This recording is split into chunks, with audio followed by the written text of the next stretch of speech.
मनुष्य को मोह ममता के बंधन को समय रहते हुए छोड़ देना चाहिए। और जो व्यक्ति समय रहते हुए मोह ममता के बंधन को नहीं छोड़ता, समय खुद उसे छोड़कर आगे निकल जाता है। लेकिन मेरा तो एक ही निश्चित है कि मेरा कल्याण निश्चित रूप से भैया राम के चरणों में है। युग से लेकर के कल युग के अंत तक चारों युगों में, सभी कल्पों में सिर्फ एक उदाहरण ऐसा है जहां दोनों भाइयों में राज्य को छोड़ने के लिए संघर्ष हुआ। भगवान श्री कृष्ण श्रीमद् भागवत गीता के दूसरे अध्याय में कहते हैं, जदा ते मोह कलितम बुद्धि व्यतितरिष्यति, जदा ते मोह कलितम बुद्धि व्यतितरिष्यति, तदा गंतांसि निर्वेदम श्रोतव्यस्य श्रुतस्य च। जय श्री कृष्ण। आप सभी भक्तों को पंडित श्री लल्लन पांडे का जय श्री राम, जय श्री कृष्ण।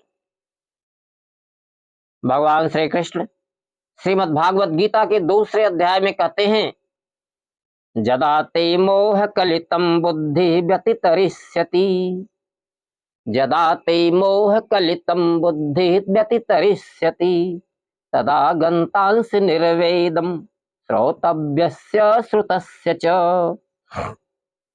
हे अर्जुन, जब तुम्हारी बुद्धि मोह रूपी दलदल को भली भांति पार कर जाएगी, तब तुम्हें सुने हुए और सुनने में आने वाले इस लोक और परलोक के सभी भोगों से वैराग्य हो जाएगा।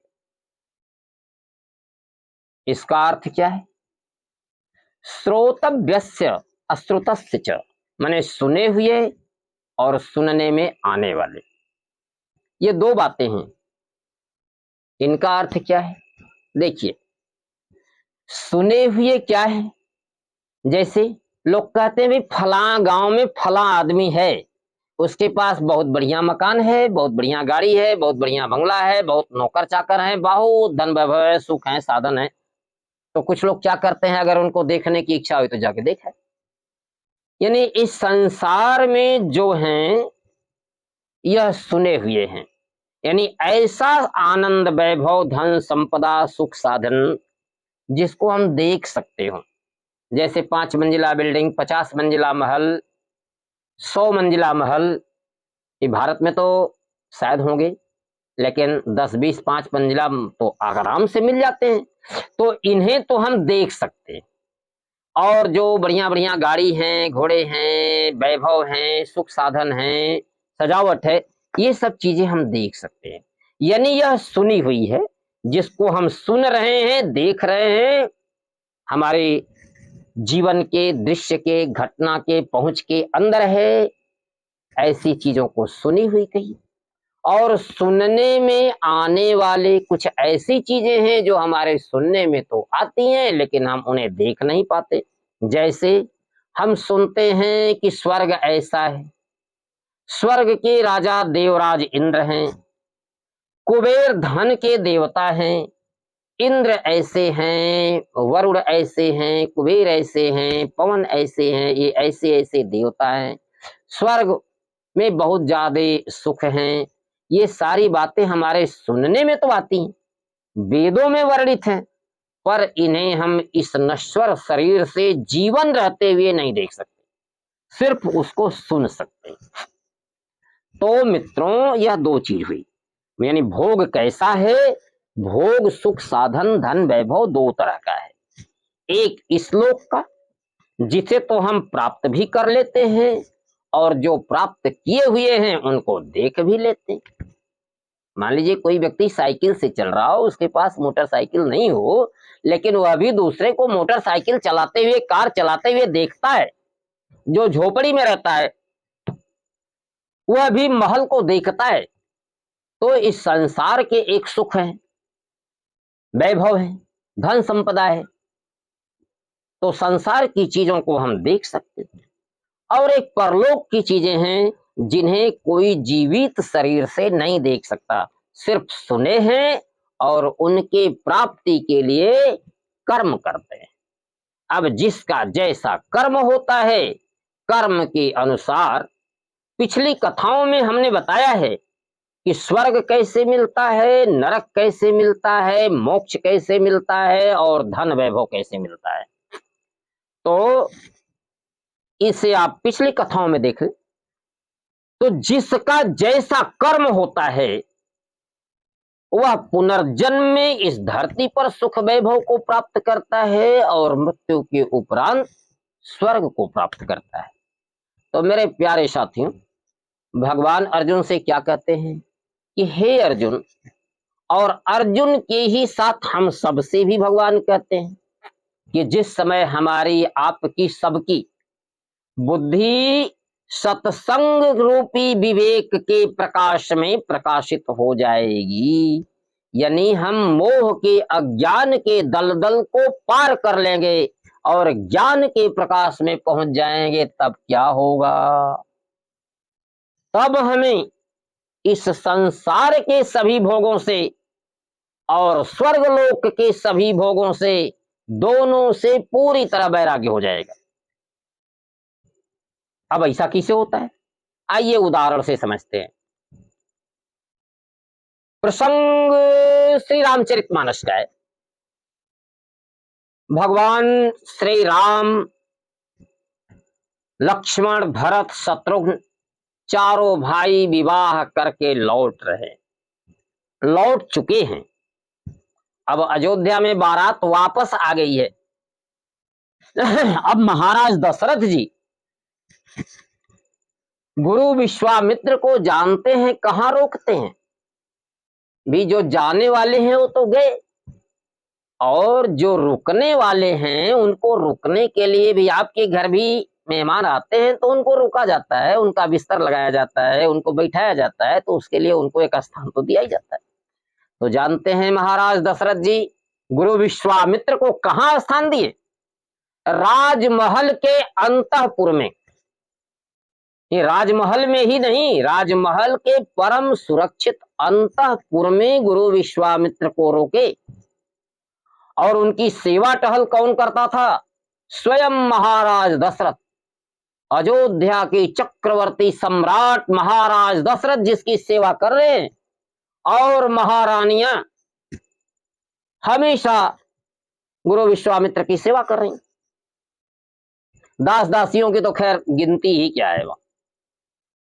अब गुरु विश्वामित्र का कितना स्वागत हुआ होगा, कितना सुख मिला होगा उन्हें, इस बात की कल्पना आप लोग कर लीजिए।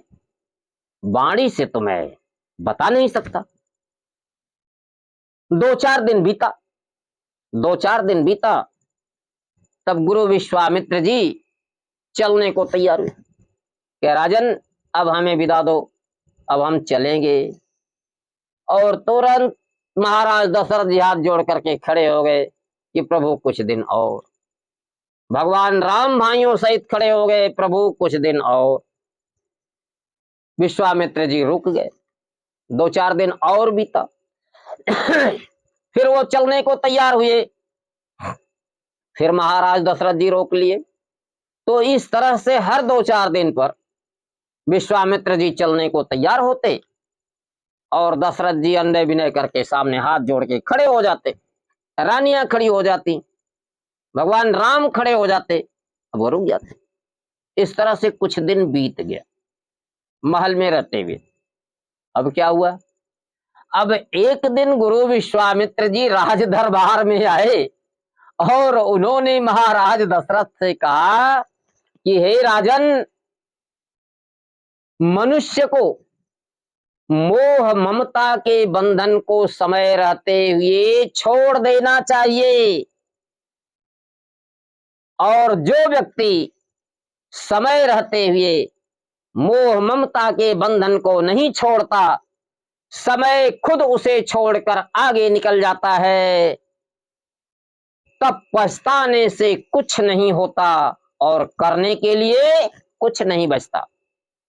इसलिए मुझे तुम्हारे यहां रहते काफी समय बीत गया, और 2-2 दिन 4-4 दिन करके काफी समय बीत गया।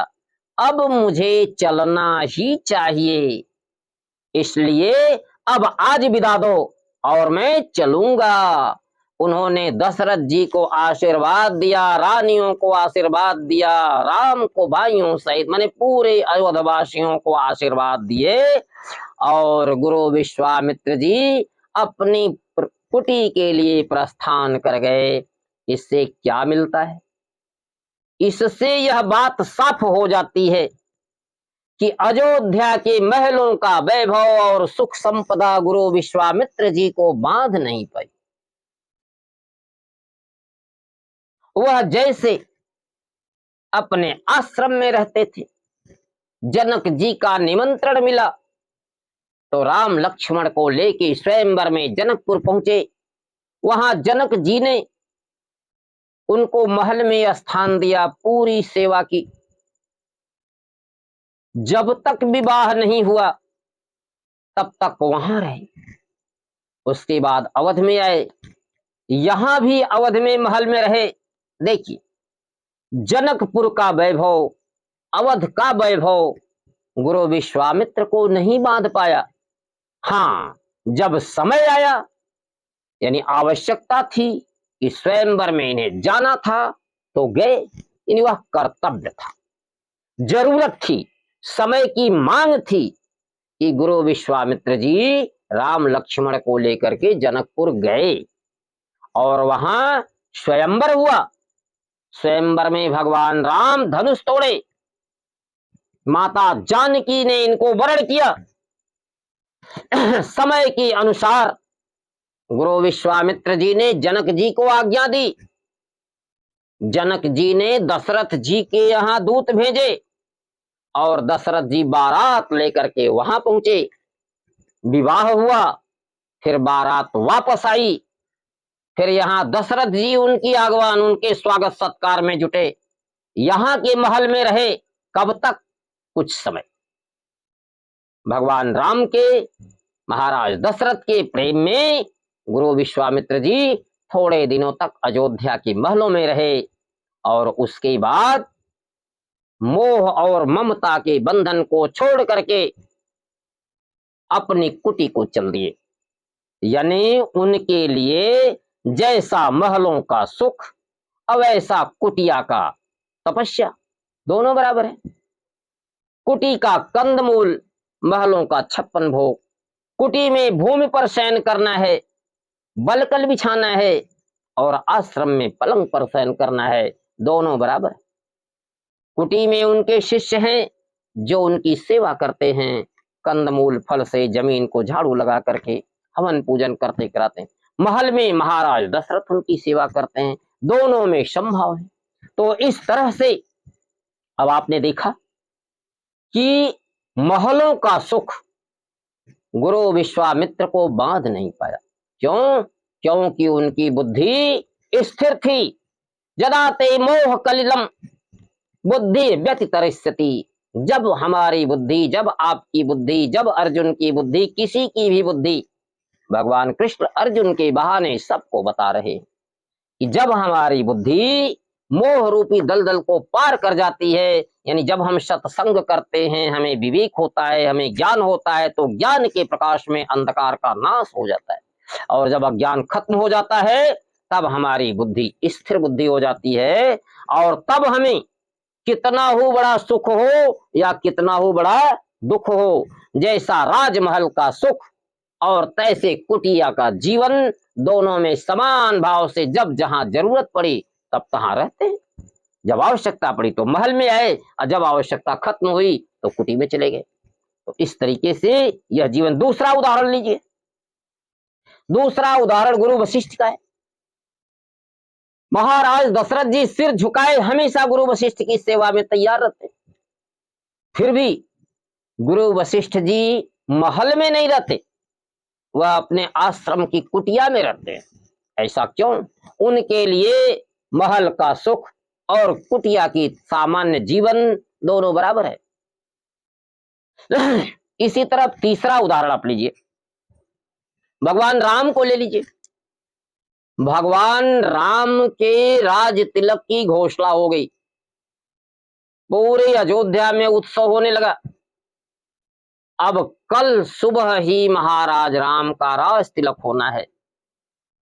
अब भगवान राम, उनको न हर्ष हुआ न दुख हुआ, उनके चेहरे पर न खुशी के भाव है न दुख के भाव है, जैसे कि तैसे रह।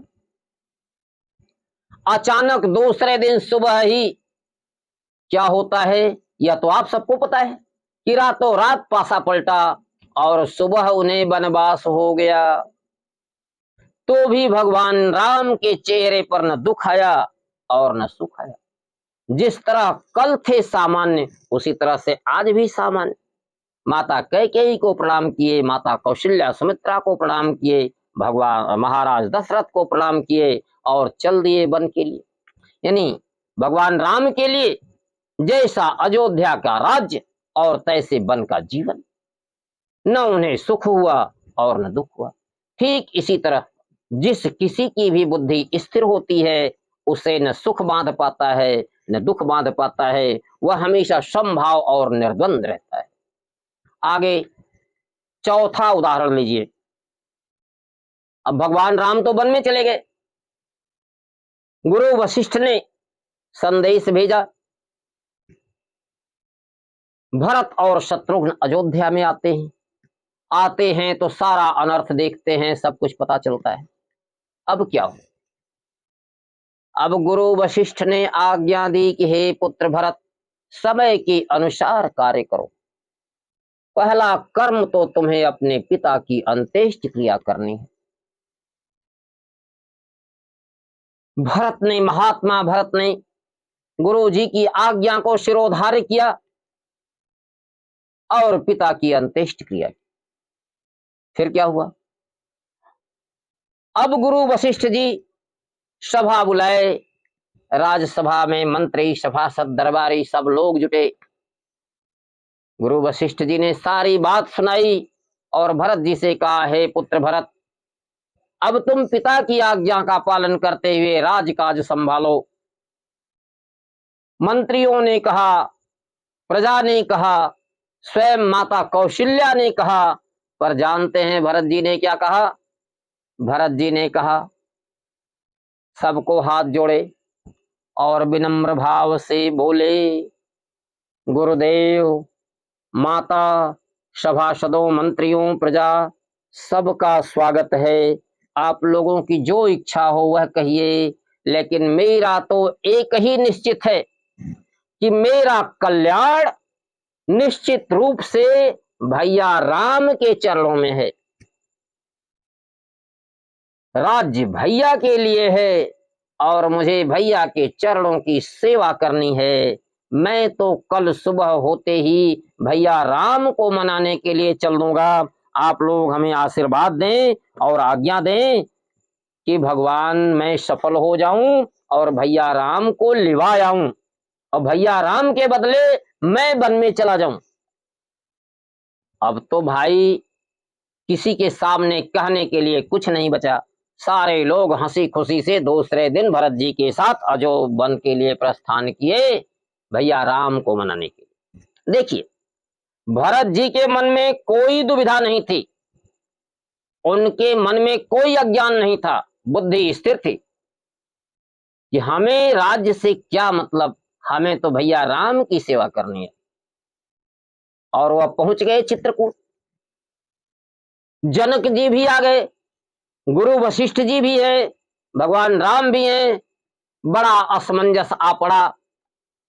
आपको पता होगा कि सतयुग से लेकर के कलयुग के अंत तक चारों युगों में सभी कल्पों में सिर्फ एक उदाहरण ऐसा है जहां दोनों भाइयों में राज्य को छोड़ने के लिए संघर्ष हुआ। राम कहते हैं राज्य मैं नहीं लूंगा, अरे वह तो भरत का है, और भरत कहते हैं कि राज्य तो भैया का है, मुझे तो राम के चरणों में सेवा करनी। देखिए, अब इसे प्रेम कहेंगे। यह कैसा अनोखा प्रेम है जहां दो भाई राज्य छोड़ने पर अड़े हुए हैं दूसरे के लिए। और आज क्या होता है, लोग छोटी छोटी सी बातों में भाई भाई से लड़ बैठता है। मेरे मित्रों, यह उदाहरण है हम सब के लिए। भरत जी, अरे भाई हो तो राम जैसा, भाई हो तो भरत जैसा, भाई हो तो लक्ष्मण और शत्रुघ्न जैसा। हम सीखें, मर्यादा पुरुषोत्तम भगवान श्री रामचंद्र जी से सीखें, उनके आदर्शों से सीखें और थोड़ा सा भी अपने अंदर निकालें तो यह पृथ्वी स्वर्ग बन जाएगी। देखिए कितना सुंदर उदाहरण है। भरत राम के लिए सब छोड़ रहे हैं कि हमें तो राम की सेवा करनी है, और राम भरत के लिए राज्य छोड़ करके वन में चले गए। तो इसे कहते हैं जब बुद्धि स्थिर हो जाती है, यदा ते मोह कलितम बुद्धि व्यतितरिष्यति तदा गंतांश निर्वेदम श्रोतव्यस्य श्रुतस्य च। यानी जब अर्जुन की, विश्वामित्र की, वशिष्ठ की, राम की, भरत की, हमारी, आपकी, किसी की भी बुद्धि जब सत्संग के प्रकाश में प्रकाशित हो जाएगी, ज्ञान और विवेक का प्रकाश हो जाएगा, तो अंधकार मिट जाएगा, और जब मोह रूपी अज्ञान समाप्त हो जाएगा तो बुद्धि का भ्रम समाप्त हो जाएगा, और तब हमें इस लोक के और परलोक के सभी भोगों से वैराग्य हो जाएगा, और तब परमात्मा के चरणों में अविचल प्रीति होगी। जय श्री कृष्ण।